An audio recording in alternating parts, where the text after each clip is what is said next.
Assalamualaikum teman-teman. Gimana kabarnya hari ini? Mudah-mudahan sehat semua ya teman-teman ya. Oke, kembali lagi ke pelajaran PAI ya teman-teman ya. Bersama saya Pak Denny. Kita akan membahas tentang kisah Nabi Yusuf ya teman-teman ya. Tapi teman-teman sebelumnya sudah pernah dengar belum kisah Nabi Yusuf? Jadi begini teman-teman. Kita akan mulai dari awal ya teman-teman ya. Nabi Yusuf itu memiliki ayah bernama Nabi Yakub. Ya, Nabi Yakub alaihi salam. Nah, teman-teman, Nabi Yakub ini punya anak itu sekitar 12 termasuk Nabi Yusuf ya teman-teman ya. Jadi Nabi Yusuf itu punya satu adik, adiknya itu bernama Binyamin teman-teman. Nah, Nabi Yusuf ini punya punya saudara sebanyak 10 ya. Punya saudara 10 dan itu berlainan ibu. Ya, ibunya Nabi Yusuf bernama Rahel. Di umur 2 tahun Nabi Yusuf ditinggalkan oleh ibunya. Ibunya meninggal ya teman-teman ya. Jadi ibunya yang bernama Rahel ini meninggal dunia saat Nabi Yusuf berumur 2 tahun. Nah, saat itu Nabi Yusuf sangat dekat dengan ayahnya ya teman-teman ya. Sangat dekat dengan Nabi Yakub sehingga saudara-saudaranya itu cemburu kepada beliau ya, kepada Nabi Yusuf ya. Selain Nabi Yusuf itu pintar, Nabi Yusuf juga punya ketampanan teman-teman. Nabi Yusuf itu sempat bermimpi teman-teman ya, melihat 11 bintang, matahari dan bulan bersujud di depannya teman-teman. Nah, Nabi Yusuf itu langsung bercerita kepada Nabi Yakub tentang mimpinya tersebut. Nah, Nabi Yakub berpesan kepada Nabi Yusuf untuk tidak menceritakan ya kepada saudara-saudaranya ya tentang mimpi tersebut, karena khawatir ya saudara-saudaranya itu akan tergoda oleh setan dan akan mencelakai Nabi Yusuf. Jadi saudara-saudaranya ini merasa cemburu sekali kepada Nabi Yusuf. Akhirnya saudara-saudaranya berencana untuk mengajak Nabi Yusuf bermain teman-teman ya. Nah, diajaklah Nabi Yusuf bermain. Ketika itu bermain ini ya teman-teman ya, panah-panahan teman-teman. Bermainnya di atas bukit teman-teman. Bermain di atas bukit, diajaklah ke bukit Nabi Yusuf. Pada saat itu Nabi Yusuf tidak curiga teman-teman kepada saudara-saudaranya ya. Padahal saudara-saudaranya sudah berniat ingin mencelakai ya Nabi Yusuf tersebut. Diajaklah langsung ke atas bukit ya bersama adiknya juga bernama Binyamin. Pada saat di atas saudara-saudaranya itu tidak jadi membunuh Nabi Yusuf. Kenapa tidak jadi? Karena merasa cukup dibuang saja Nabi Yusufnya. Nah, pada saat itu dibuang ke dalam sumur teman-teman. Nabi Yusuf dibuang ke dalam sumur ya. Dibikin seolah-olah Nabi Yusuf itu sudah meninggal. Baju Nabi Yusuf dilepas lalu dilumuri darah hewan ya teman-teman ya, darah hewan. Nah, pada saat itu saudara-saudaranya datang ke ayahnya. Mereka bercerita bahwa Nabi Yusuf itu sudah meninggal atau sudah dimakan oleh hewan buas ya. Kalau tidak salah waktu itu hewannya itu adalah serigala. Jadi dibikin seolah-olah Nabi Yusuf itu dimakan oleh serigala gitu. Padahal kan Nabi Yusuf hanya dibuang ke sumur gitu ya teman-teman ya. Sumurnya sumur kering teman-teman, tidak ada airnya. Jadi Nabi Yusuf tinggal di sana sampai datang bantuan ya. Datang bantuan dari mana? Dari seorang saudagar teman-teman ya, saudagar ya. Ditolonglah Nabi Yusuf itu ketika bertemu di sumur tadi ya. Jadi saudagar datang melihat Nabi Yusuf, diangkatlah Nabi Yusufnya, ditolong gitu ya. Akhirnya dijual. Nabi Yusuf itu dijual ya teman-teman ya. Karena zaman dulu itu masih diperbolehkan menjual budak ya teman-teman ya. Nah, Nabi Yusuf dijadikan budak, dijual ke ini apa namanya, seorang istri raja teman-teman. Namanya Zulaikha ya teman-teman ya. Nah, saat itu saudagar menyerahkannya kepada Zulaikha untuk diurus teman-teman. Jadi diurus di istana ya, diurus di istana, dibesarkan Nabi Yusuf di sana Pada saat itu Nabi Yusuf sudah besar, teman-teman. Ketika sudah besar, Nabi Yusuf itu tinggal di penjara ya, penjara istana. Nah, Nabi Yusuf saat itu sendirian di penjara sana ya, teman-teman, dikurung cukup lama gitu ya. Nah, suatu ketika raja itu bermimpi, teman-teman. Mimpinya apa? Kita baca ya, teman-teman ya.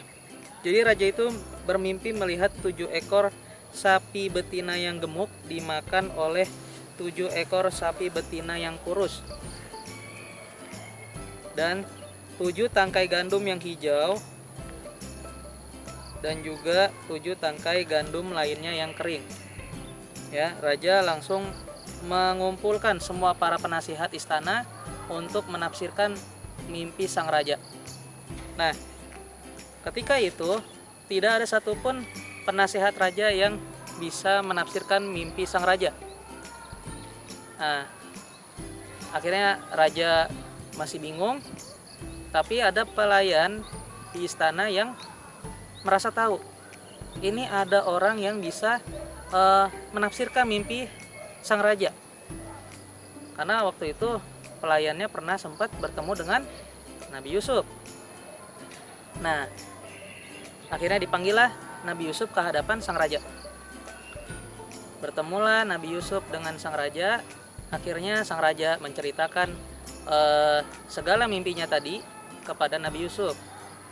Dan berikut anjuran yang dibicarakan ya kepada sang raja. Nabi Yusuf berkata seperti ini, teman-teman. Hendaklah kalian bercocok tanam 7 tahun berturut-turut. Kemudian ketika kalian panen, hendaklah menyimpan makanan dengan cara membiarkan tangkainya kecuali sedikit untuk dimakan. Sebab setelah 7 tahun itu akan datang 7 tahun kemudian masa yang akan sulit ya. Jadi akan sulit makanan, teman-teman. Pada masa sulit tersebut kalian akan menghabiskan simpanan makanan sebelumnya. Setelah itu akan datang tahun di mana manusia diberi hujan dengan cukup dan mereka memeras anggur. Karena raja sangat suka dengan penjelasannya Nabi Yusuf, akhirnya Nabi Yusuf diangkat menjadi pejabat negara urusan pangan. Pangan itu makanan ya, teman-teman ya. Jadi urusan makanan untuk negaranya nanti akan diurus oleh Nabi Yusuf alaihissalam gitu. Jadi Nabi Yusuf diangkat menjadi pejabat, teman-teman, di kerajaan, tidak lagi tinggal di penjara. Nah, berikutnya ketika Nabi Yusuf sudah menjabat sebagai menteri pangan ya, teman-teman ya, menteri pangan di negara Mesir, beliau menyuruh semua penduduk untuk mengambil makanan-makanan yang tersedia di istana ya.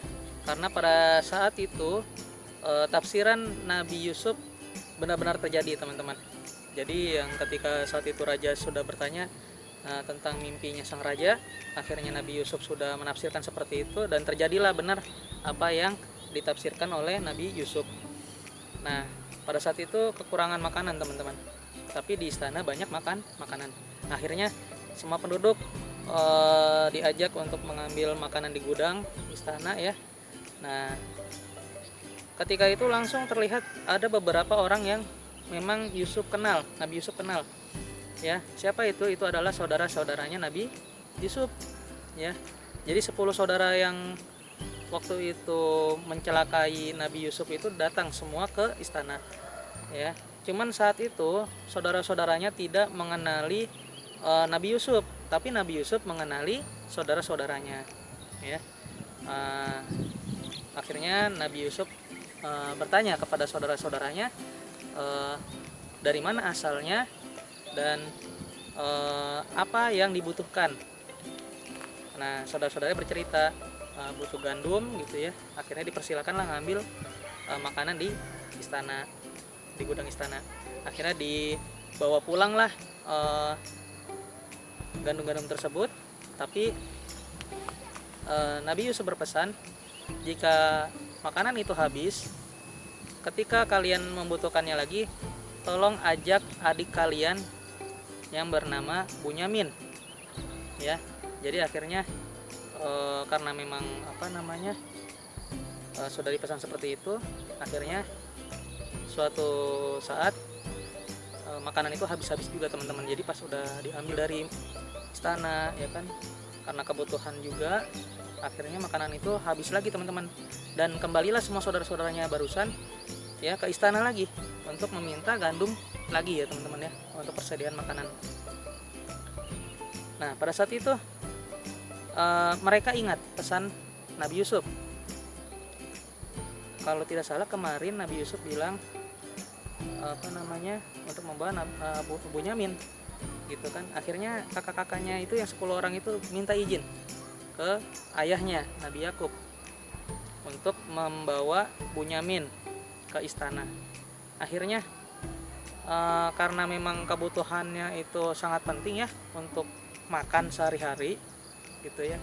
Akhirnya Nabi Yakub mengizinkan Bunyamin untuk diajak ke istana ya, walaupun sebenarnya ada keraguan juga sebelumnya dari Nabi Yakub, karena waktu itu Nabi Yusuf diajak bermain oleh 10 saudaranya, akhirnya meninggal gitu ya.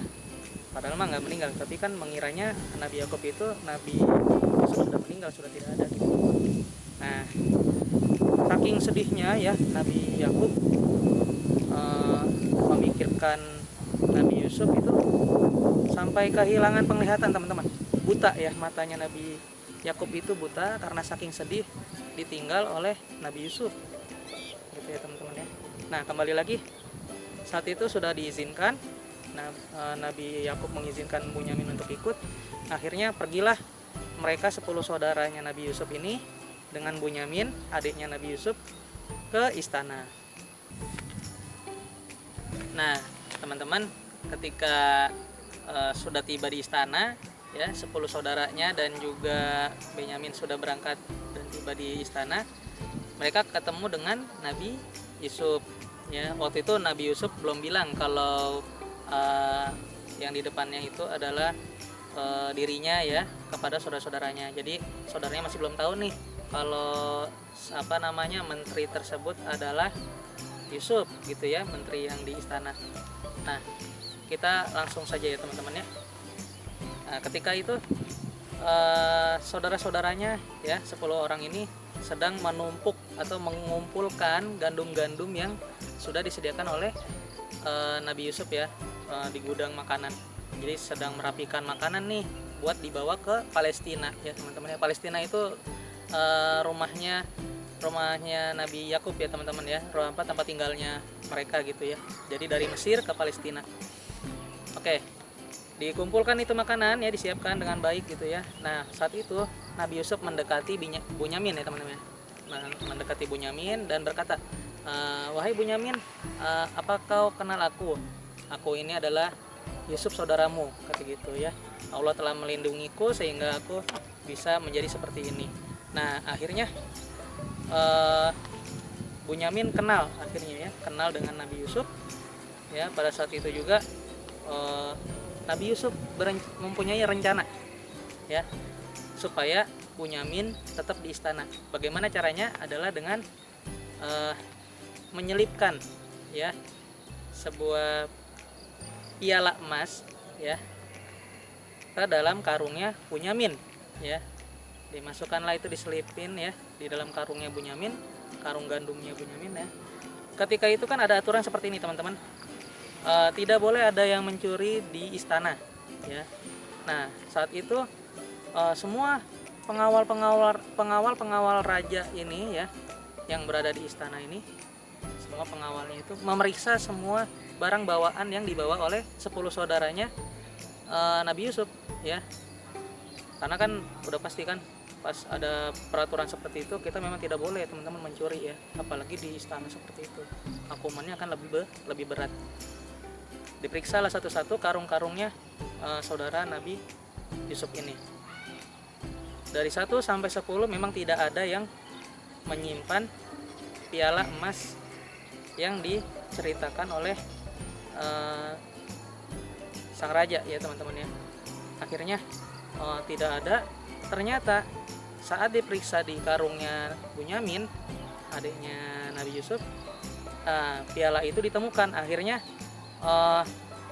Bunyamin ini ditahan, ya, ditahan dan tidak diperbolehkan pulang ke Palestina, ke rumahnya Nabi Yakub, ya, ke rumah mereka gitu. Tidak boleh pulang gitu kan, ditahan di istana. Akhirnya berceritalah semua saudaranya itu kepada Nabi Yakub, ayahnya ya. Kepada ayahnya mereka bercerita, ya ayah, Bunyamin tidak pulang hari ini karena Bunyamin tertangkap oleh pengawal istana, ya, telah menyembunyikan piala emas tadi, teman-teman. Akhirnya makin sedih tuh Nabi Yakub. Nabi Yakub sedih karena kemarin itu sudah ditinggalkan Nabi Yusuf karena meninggal dunia, sekarang ditinggal oleh Bunyamin, ya, karena tertangkap telah membawa atau menyembunyikan piala emas tadi. Nah, teman-teman, ketika itu ayahnya sudah tahu ya kalau Bunyamin ditahan di istana. Nah, ketika itu kan berjalannya waktu, makanan habis lagi, makanan yang ada di rumahnya Nabi Yakub gitu ya. Akhirnya diperintahkan untuk kembali lagi ke istana, ya, untuk meminta makanan. Nah, saat sudah di istana, saudara-saudaranya Nabi Yusuf ini, ya, kan diizinkan lagi tuh ya untuk mengambil makanan. Saat mengambil makanan itu, Nabi Yusuf bersama Bunyamin, ya, hadir, ya, di hadapan saudara-saudaranya dan menanyakan suatu hal kepada mereka. Hai saudara-saudaraku, masih kenalkah kalian dengan aku, ya, kata Nabi Yusuf begitu. Nah, saat itu saudara-saudaranya itu kaget, ya, kayaknya ingat nih, ini siapa ya, kalian masih ingat nggak ada saudara kalian yang dibuang ke dalam sumur? Nah, akhirnya mereka semua sadar, oh ternyata kamu adalah Yusuf yang waktu itu sudah kita celakai. Akhirnya saudara-saudaranya itu minta maaf kepada Nabi Yusuf supaya tidak dihukum, ya. Alhamdulillahnya Nabi Yusuf sangat baik hati, ya, sangat pemaaf. Dimaafkanlah saudara-saudaranya itu yang 10 orang, ya, tidak dihukum. Terus mereka juga didoakan oleh Nabi Yusuf supaya Allah melindungi mereka. Sangat baik sekali ya teman-teman, ya. Nabi Yusuf sangat sabar, sudah dicelakai tapi dia tetap memaafkan saudara-saudaranya. Oke, nah setelah itu Nabi Yusuf menanyakan keadaan ayahnya.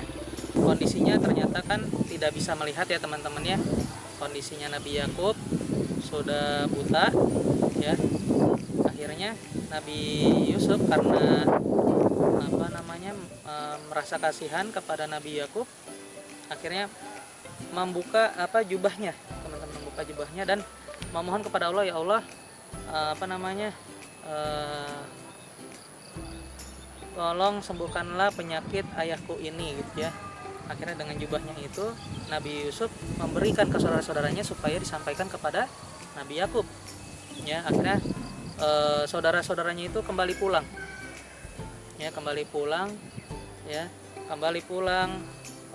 ketemu ayahnya dan mengabarkan bahwa Nabi Yusuf masih hidup dan memberikan sebuah jubah untuk sang ayahnya. Akhirnya ayahnya ini mengusapkan jubahnya Nabi Yusuf itu ke mukanya, ke wajahnya, ya, ke wajahnya Nabi Yakub. Akhirnya Nabi Yakub seketika itu langsung sembuh atas izin Allah, akhirnya sembuh, ya, dan bisa melihat kembali. Alhamdulillah ya teman-teman, ya. Dengan jubah pemberiannya Nabi Yusuf atas izin Allah, matanya Nabi Yakub sudah bisa melihat kembali. Oke. Saat itu langsung diajak semua, ya, ke istana. Ya, jadi Nabi Yakub, saudara-saudaranya yang 10 orang tadi datang kembali lagi ke istana, ya, untuk bertemu langsung dengan Nabi Yusuf, ya. Akhirnya karena Nabi Yusuf sangat baik, ya, orangnya, diajaklah semua saudaranya dan juga ayahnya untuk tinggal di istana, dan mereka hidup bahagia selamanya teman-teman, begitu ya. Oke, alhamdulillah teman-teman, seperti itu kisah Nabi Yusuf ya. Mudah-mudahan bermanfaat buat teman-teman. Kita tutup dengan membaca doa ya teman-teman ya, membaca hamdalah alhamdulillahirabbil alamin dan doa penutup majelis. Subhanakallahumma wa bihamdika asyhadu an la ilaha illa anta astaghfiruka wa atubu ilaik. Terima kasih banyak teman-teman. Wassalamualaikum warahmatullahi wabarakatuh. Dadah.